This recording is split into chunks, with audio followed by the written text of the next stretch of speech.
call to order. Would you please join me in the Pledge of Allegiance?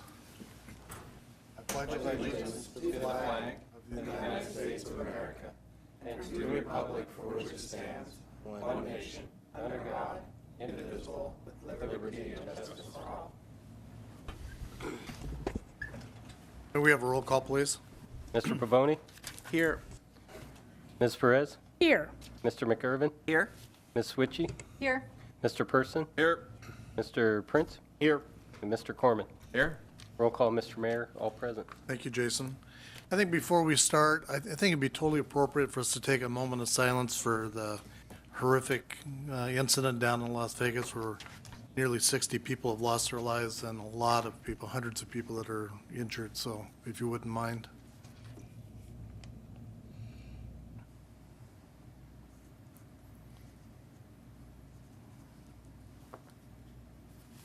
Thank you. First item on the agenda is a proclamation, Domestic Violence Awareness Month. Okay, proclamation. Whereas the crime of domestic violence violates an individual's privacy, dignity, security, and humanity due to the systematic use of physical, emotional, sexual, psychological, and economic control and/or abuse, and whereas it has been estimated that every 9 seconds a woman is beaten by her husband or boyfriend in this country, and in more than half of those instances, children under the age of 12 are present. And whereas in 2016, 44 people died in Washington state as a result of domestic violence, including domestic violence victims killed by partners or ex-partners and friends, family members, and bystanders killed by abusers. And whereas 43 domestic violence shelters received 94,627 crisis calls and referrals and provided 222,785 shelter bed nights to victims and their families, with victims staying in shelter an average of 36 days. And whereas more than half of abusers responsible for domestic violence related fatal shootings were prohibited by law from owning firearms. And whereas the City of Renton is working to improve the overall response to and the reduction of domestic violence in our region with awareness to the cultural differences in our community.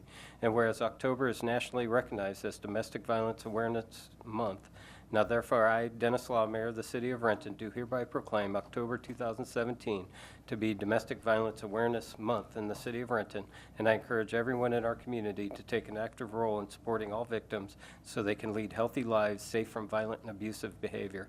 And witness whereof, I have hereunto set my hand and caused the seal of the City of Renton to be affixed the second day of October 2017, signed by Dennis Law, Mayor of the City of Renton. Mr. Mayor, Yes, Mr. Pavoni. I move that the proclamation be adopted as read. Second. It's been moved by Mr. Pavoni, seconded by Mr. Prince, that this proclamation be adopted as read. All those in favor say aye. Aye. Opposed? Ayes have it. It's my pleasure for us to present this to Tina Harris, who is our domestic violence advocate and a tremendous asset to the city. Thanks, Tina.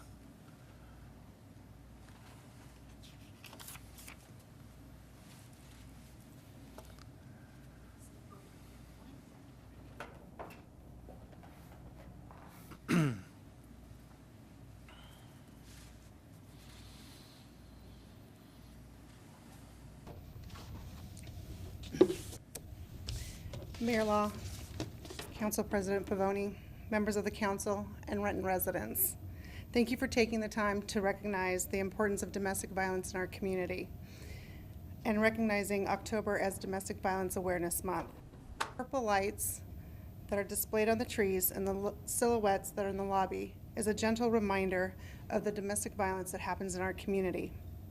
I'd like to take a moment to remember Dean LaHowe, Fatima Zavana, Barbara and Beretta Hawkins, Kathy Chow, Jessica Scholl, Allison Leedy, Megan Smith, and Ingrid Line. These individuals lost their lives due to domestic violence. Community-based programs like DAWN, the YWCA, RIWA, Consejo, Centro de Rendu, churches assist with intervention and prevention and help those seeking service in our community. As of today, we have had a total of 461 new cases and have provided approximately 3 to 5 times contact with victim services. Domestic violence calls are still some of the most dangerous calls for victims and for law enforcement. Guns in relation to domestic violence continues to be a large concern, and our legislation has been proactive in attempting to address the correlation between domestic violence and gun violence. The City of Renton's prosecutors, courts, probation, EHM, fire, and law enforcement, and many others, and myself, continue to provide ongoing support to the residents, victims, and families of domestic violence in our community. As the domestic violence victim advocate, I'm always humbled and honored to continue to serve the Renton residents, and I appreciate the support of council during October as Domestic Violence Awareness Month. Thank you. Thank you, Tina. Okay, the next item is a special presentation from the Renton Community Foundation. Mary Jane, are you up? Yes, good evening. Thank you, council members, Council President Pavone, and Mayor Law. It's an exciting time at the Senior Center. We are having some changes, some remodels, and the foundation is gracious to donate some money, and that's what we'll be covering tonight. So with me is Debbie Little, our supervisor at the Senior Center, and Rich Wagner from the Community Foundation. So, like I said, so just a quick update on the Senior Center. We have a remodel of the office, which is an ADA through the King County CDBG Fund grant. And we have several other projects going on. That's in the banquet room, and our kitchen appliances, and then also now the lobby that will be funded through the foundation's money. So we're really excited through the changes. So with that, I will introduce Rich Wagner. Thanks, Mary Jane. Good evening. My name is Rich Wagner. It's my pleasure to be with the Renton Community Foundation. I think I'm heading to my third term. It's all good work, and hearing the comments about domestic violence reminds you we've got a real community here, something we can all be proud of. The Renton Community Foundation is actually 18 years old this year, 18, and many of you might remember when it was formed and the struggles that it went through. During that time, we have granted more than $5 million back into the community. We currently have, and those dollars go to homelessness, domestic violence, education, arts, seniors, so many more. We actually have over 50 different funds with that many different interests. And currently, we manage over $10 million. It's really wonderful to be at this level because the foundation has worked so hard over many, many years. One of the funds that we've been honored to manage is the Renton Senior Activity Center Fund. It's an amazing fund, and it was actually founded through a bequest through the Ikuda family. That was the original source of that fund. We are proud to present this evening a check for $75,000 to the City of Renton to help refurbish the lobby and the main entrance for our senior center, which is loved by many, many of our seniors, many of our citizens, and I think when this remodel is done, go down there and enjoy it. It's going to be just fabulous. So I actually have a check. One of those really cool checks.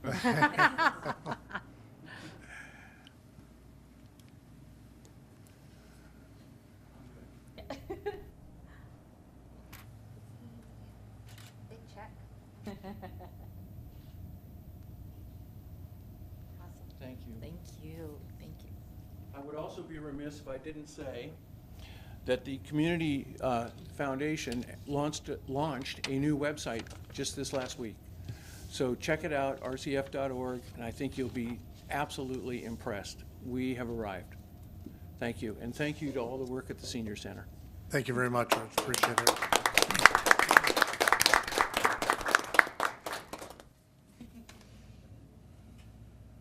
Okay, moving on to a public hearing. John, are you up for this again? Yes, sir. Okay.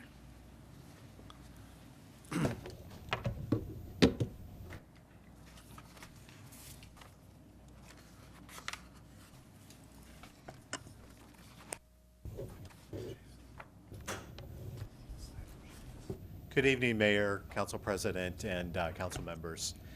John Collum, Community Development Project Manager with the Community and Economic Development Department. I'm here tonight to give you a brief outline of staff's recommendation related to 2018 Community Development Block Grant or CDBG funds, as well as some changes to past year's allocations.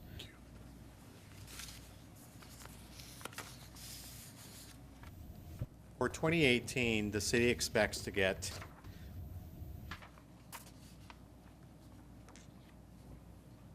$626,537 in new CDBG funding for our CDBG joint agreement that we have with King County. We're recommending that that money be utilized for King County contractual set-asides, city planning and administration as permitted by the CDBG program, as well as city public facility and improvement activities. Tonight we'll also want to talk about modifying the 2017 contingency plan for CDBG, as well as the 2016 action plan. I'll explain briefly as to what each of those components include. As you know from past years, the city does receive an annual allotment of CDBG funds via an agreement with King County. CDBG is a valuable program that the city uses to satisfy many needs that we have in various aspects and neighborhoods in the city. And then beginning in 2015, council allocated discretionary CDBG funds to be used for economic development and related activities, and we think that that's been a real plus for the downtown community in particular. So for 2018, we recommend that the $626,000 be allocated as shown on this chart.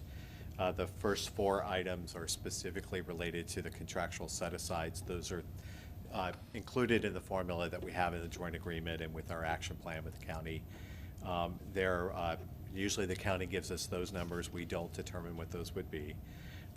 The city planning and administration is 10% of the allotment amount, or limited to that amount, no more than.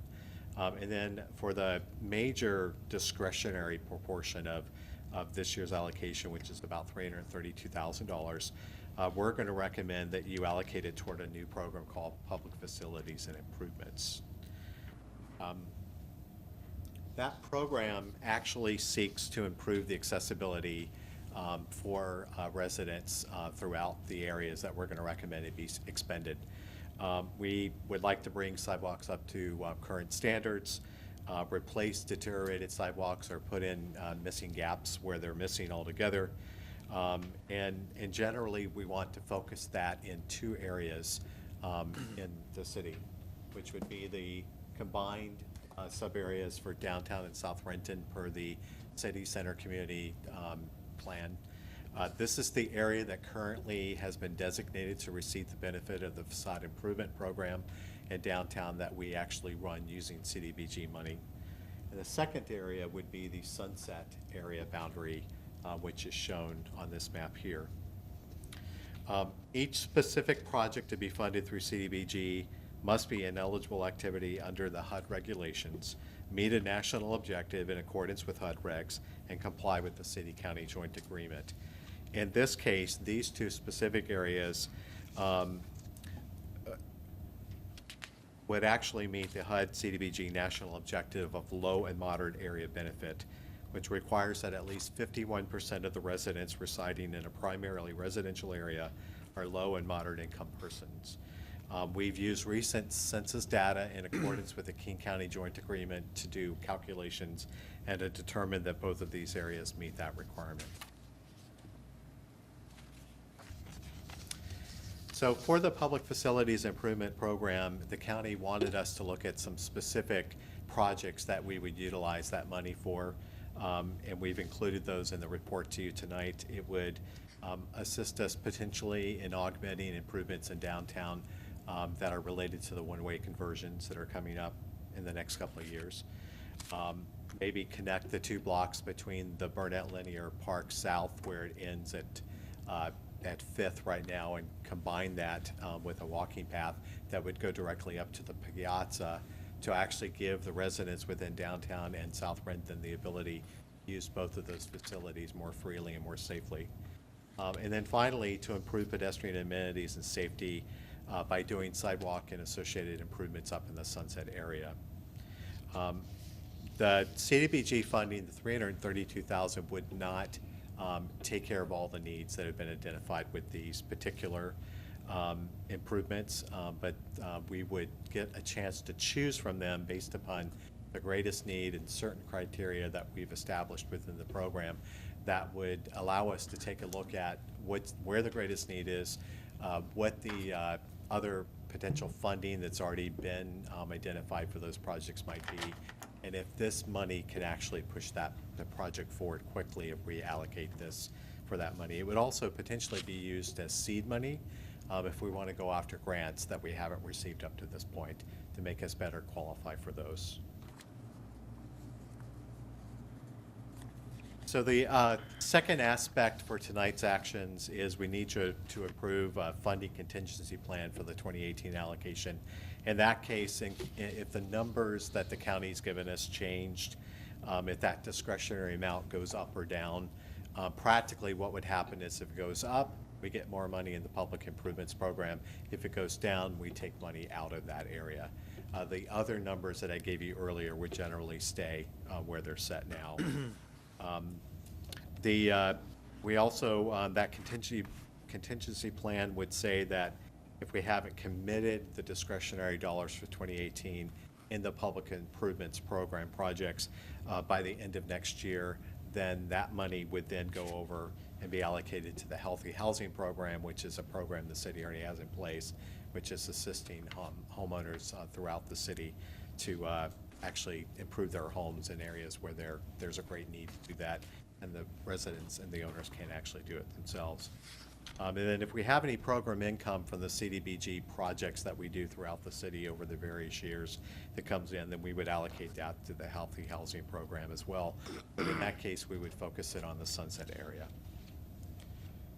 The third component of tonight's actions are to do an amendment for the 2017 contingency plan, where we had about $26,000 left over from the Renton Senior Activity Center project, the barrier improvement project that was just discussed partly in the last presentation, where we would keep about $2,000 of that for contingency as that project goes forward with the final few weeks of improvements.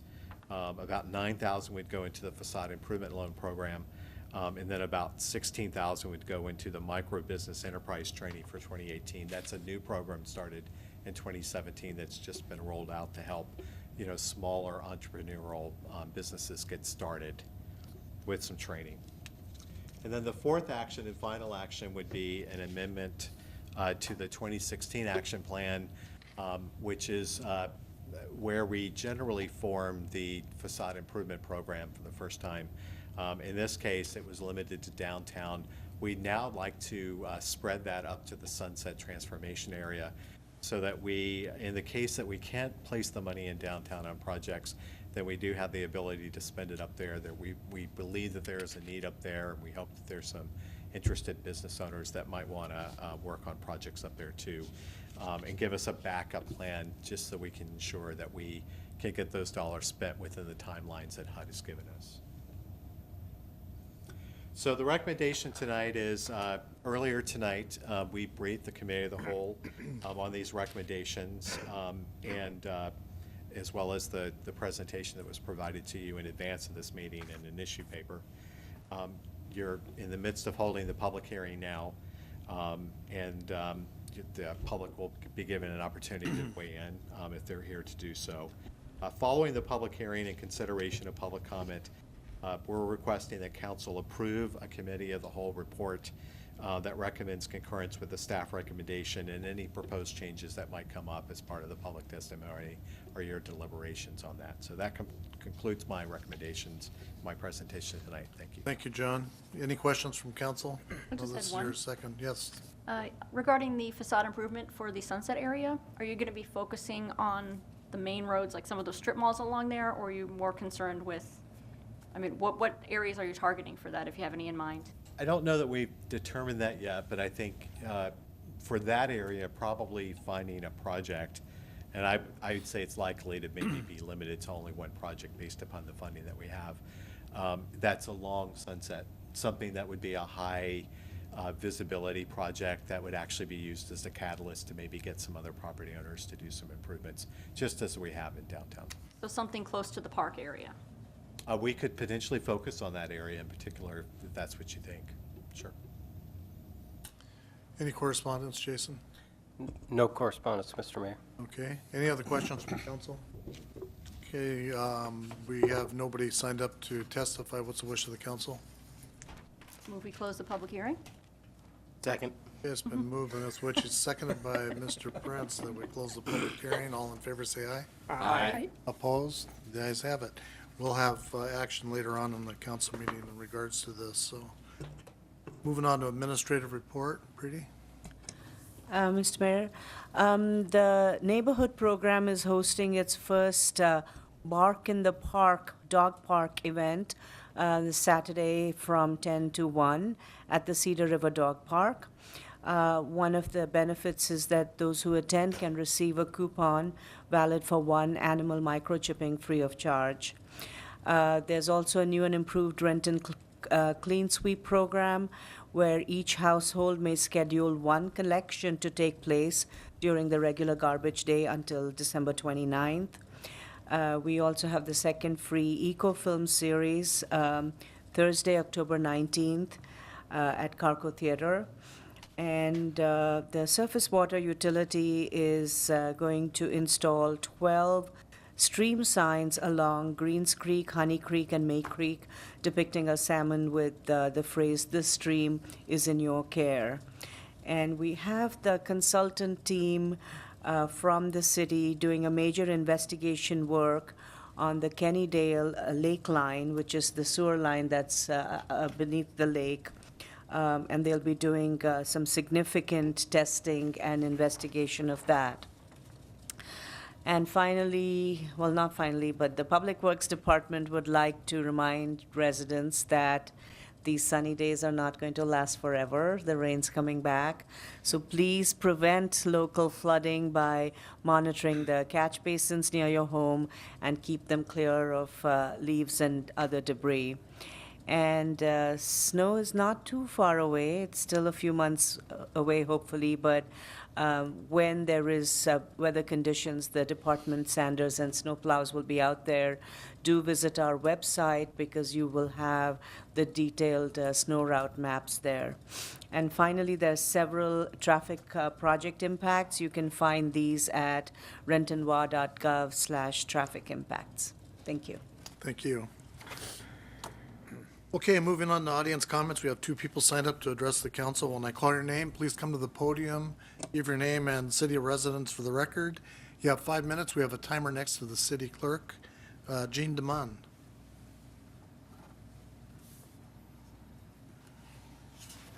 Jean Demond, Renton resident, Mayor Law, respected city council members.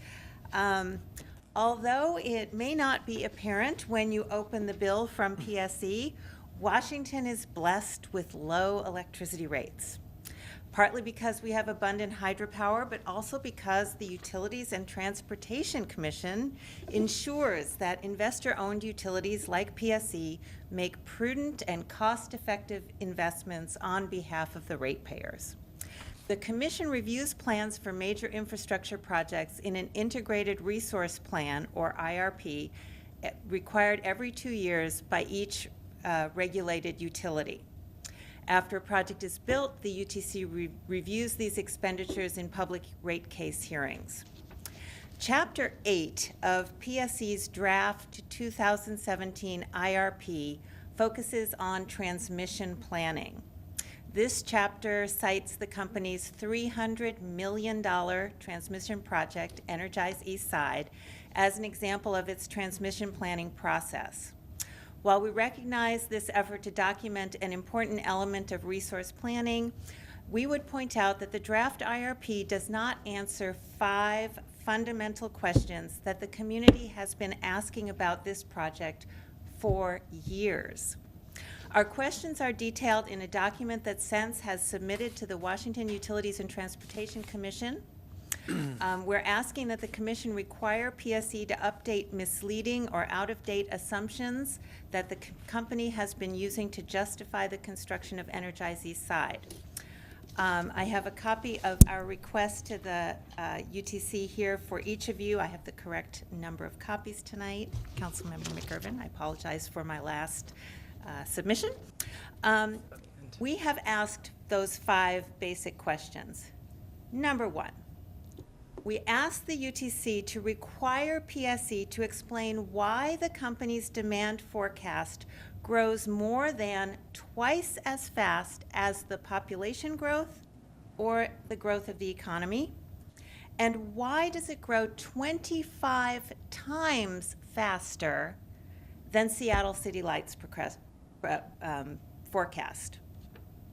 25 times greater than Seattle City Lights forecast. We ask that the UTC require PSE to create an up-to-date map showing where this electric demand is expected to grow in the coming decade. We ask that they require PSE to update their study with realistic assumptions about the flow of electricity to Canada, considering recent trends and regulatory changes in British Columbia. Number 4, we ask that the UTC require PSE to update its study with all local generation running. And 5, we ask that the UTC require PSE to revisit the analysis provided by E3 and Strategian using updated assumptions about both load growth, conservation, Canadian exports, fully utilized local generation, and modern battery specifications.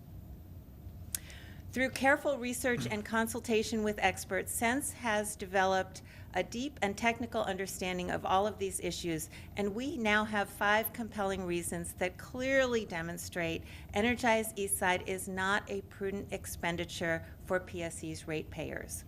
Solutions like batteries and demand response will increase electric reliability and keep our electric bills low. We can preserve our trees, lower greenhouse gas emissions, and after this summer's fire, the thought of cutting down 8,000 or more trees on the east side willy-nilly is something we really ought to think twice about. And we don't have to increase the risk of pipeline explosions next to our homes and schools. I have an ask of each of you tonight. Please read these 12 pages. I majored in history. I ran a small business. I have no technical background. I know that many of the issues relating to Energize Eastside are very technical, but what's in this document are very basic, very fundamental, and easily understandable. If I can understand them, you can understand it. If you have any questions, Sense would be happy to expand upon what we're asking about here. I'm hoping that you will join us in asking these reasonable questions and evaluating the answers that PSE provides. And if those answers are not forthcoming, as they have not been to date, I hope you will find that unacceptable. I also hope that even though Renton is not the lead agency among the 3 cities involved in this project, that you will be active in ensuring that the best decisions are made for Renton. Sense assures you and the citizens of the East Side that there are better solutions than what PSE is offering, and we will continue to work to try and see that those solutions are the ones implemented. Thank you. Thank you. Next is Diane Dobson.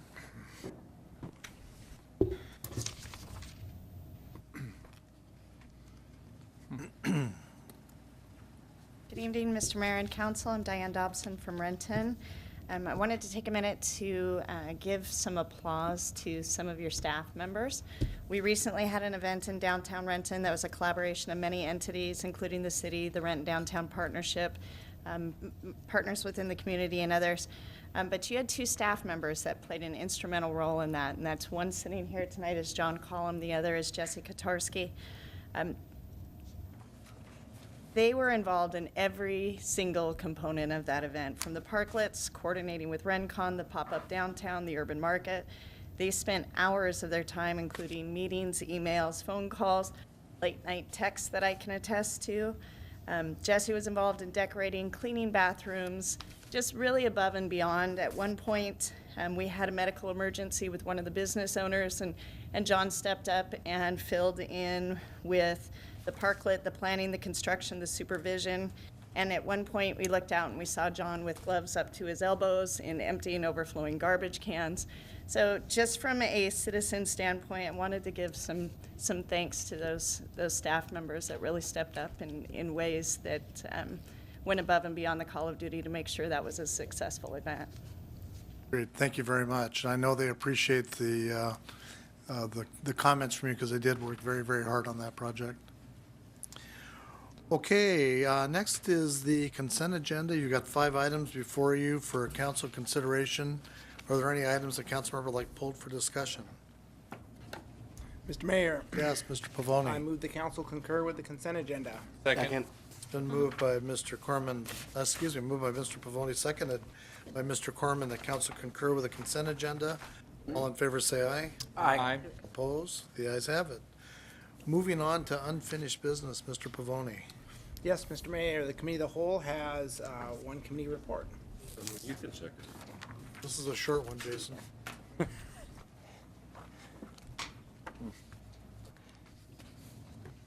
right, Committee of the Whole Committee Report, 2018 Community Development Block Grant Funds.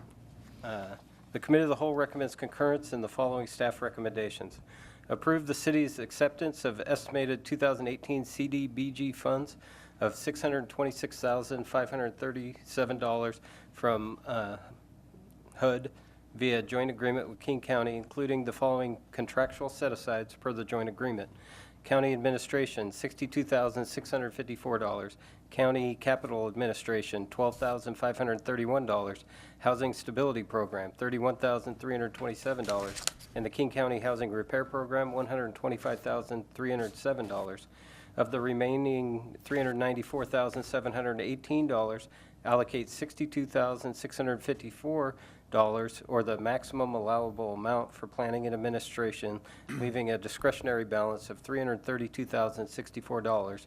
For the discretionary balance of 2018 CDBG funding, allocate the full amount to the Public Facilities and Improvements Program, the Public Improvements Program for the downtown, South Renton, and Sunset areas. Adopt the recommended CDBG 2018 contingency plan as follows. Any increases in entitlement or recapture funds will go to the Public Improvements Program. Any decrease in entitlement will decrease the amount to the Public Improvements Program. Program income will be allocated to healthy housing, focusing on Sunset area homes. Any 2018 Public Improvements Program funds not under contract by December 31st, 2018 will be recaptured and reallocated to the Healthy Housing Program. Modify the CDBG 2017 contingency plan to allocate an increase in funds of $26,752 from unallocated 2016 funds not needed for the Renton Senior Activity Center ADA Improvements Project as follows. Provide $2,000 for the Senior Activity Center project contingency, $9,057 for the facade improvement loan program, and $15,695 for the micro business enterprise training for the 2018 program. Modify the 2016 action plan to include the Sunset low moderate income area as eligible to participate in the downtown commercial rehabilitation and facade improvement loan program. This is signed by the council president. Mr. Mayor, Yes, Mr. Pavoni. I move that the council concur with the committee of the whole committee report. Second.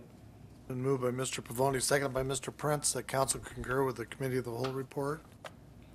All those in favor say aye. Aye. Opposed? The ayes have it. Thanks, John, for all your work on this. Appreciate it. Okay, Ms. Perez. Thank you, Mr. Mayor. The Transportation Aviation Committee has 2 committee reports to present. 3, I'm sorry. All right, the first report is an amendment to lease agreement LAG 13005 with Landing Gear Works LLC. The Transportation Aviation Committee recommends concurrence in the staff recommendation to authorize the mayor and city clerk to execute Amendment 4-17 to lease agreement 13005 with Landing Gear Works LLC that will extend their current lease agreement through October 31st, 2018, with the option to extend for up to 4 months through December 31st, 2018. This is signed by the committee chair and member. Mr. Mayor, Yes, Ms. Perez. I move that the council concur with the recommend action of the Transportation Aviation Committee. Second. It's been moved by Ms. Perez, second by Ms. Witchy, that council concur with the Transportation Aviation Committee report. All those in favor say aye. Aye. Opposed? The ayes have it. Okay, the next report is also a lease amendment. The Transportation Aviation Committee recommends concurrence in the staff recommendation to authorize the mayor and city clerk to execute Amendment 317 to lease agreement 09006 with Renton Gateway Center LLC for an automatic lease rate adjustment that will increase the annual leasehold amount from $99,240.72 to $105,371.42, plus leasehold excise tax, effective August 21st, 2017. This is signed by the committee chair and member. Mr. Mayor, Yes, Ms. Perez. I move that the council concur with the recommend action of the Transportation Aviation Committee. Second. It's been moved by Ms. Perez, second by Ms. Witchy, that council concur with the Transportation Aviation Committee report. All in favor say aye. Aye. Opposed? Ayes have it. Okay, the final report is regarding appointments to the Renton Airport Advisory Committee. The Transportation Aviation Committee recommends concurrence in the staff recommendation to approve the following appointments to the Airport Advisory Committee. Steve Beardsley, Airport at Large, primary position, filling an unexpired term that expires 5/7/2018. Kurt Boswell, Airport Leaseholders, primary position, term expiring 5/7/2020. Marie Campbell, Airport Leaseholders, alternate position, filling an unexpired term that expires on May 7th, 2019. Bob Ingersoll, Airport Leaseholders, alternate position, his term expires 5/7/2020. And Ryan Tomasich, the Boeing Company, term expiring May 7th, 2020. This is signed by the committee chair and member. Mr. Mayor, Yes, Ms. Perez. I move that council concur with the recommend action of the Transportation Aviation Committee. Second. It's been moved by Ms. Perez, second by Ms. Witchy, that council concur with the Transportation Aviation Committee report. All in favor say aye. Aye. Opposed? The ayes have it. That will be it. Thank Okay, you. thank you. Mr. McIrvin. No unfinished business, Mr. Mayor. Okay, Ms. Witchy. No unfinished business, Mr. Mayor. Mr. Person. No unfinished business, Mr. Mayor. And Mr. Prince. No unfinished business, Mr. Mayor. Mr. Corman, did you do any work? No unfinished business. Okay. Moving on to new business, Mr. Pavoni. Yes, Mr. Mayor, Monday, October 9th, the Committee of the Whole will be meeting in the Conferencing Center at 5:30 PM. We have two items. The first is revision to police assigned vehicle policy, and the second one is biennial budget briefing. That is all, Mr. Mayor. Okay, thank you. Ms. Perez? Thank you, Mr. Mayor. I am referring an information-only briefing on proposal by Rainier Flight Service and the Boeing Employee Fly Association for future development on their airport lease areas to the Transportation Aviation Committee. And that will be it. Okay, Second. that's a motion. I'm sorry, yes, I'm Okay, taking a that was motion to return. Person. Seconded. Non-second. Okay, but it was moved by Ms. Perez, second by Mr. Person, that the information in regards to Rainier Flight Service and Boeing Employee Flight Association for future development be referred to the Transportation Aviation Committee. Any questions? All those in favor say aye. Aye. Opposed? Ayes have it. Thank you. Mr. McIrvin. No new business, Mr. Mayor. Okay, Ms. Witchy. No new business, Mr. Mayor. And Mr. Person. Yes, Mr. Mayor, the Finance Committee will meet next Monday, October 9th at 3:30 PM. We have 5 issues. Kids in the Parks vouchers, Kids in the Parks program vouchers, follow-up to September 25th Finance Committee questions, business license / B&O tax code changes, and emerging issues and revenue streams. Okay, I think I had visions of you going over vouchers with the kids in the park. Well, you know what? Then we would teach them something. It would. That wouldn't be a bad That's a idea. good idea. Mr. Prince. No new business, Mr. Mayor. Okay, and Mr. Corman. Yes, Mr. Mayor, I'd like to announce a Public Safety Committee meeting for October 9th at 5 o'clock PM, and it'll be in the council conference room. We have one item on that agenda. It's emerging issues in public safety, and that's all, Mr. Mayor. Okay, thank you very much. What's the wish of the council? Move we adjourn. Second. Been moved by Mr. Prince, second by Mr. Pavoni, that we adjourn. All in favor, say aye. Aye. Opposed? We're adjourned.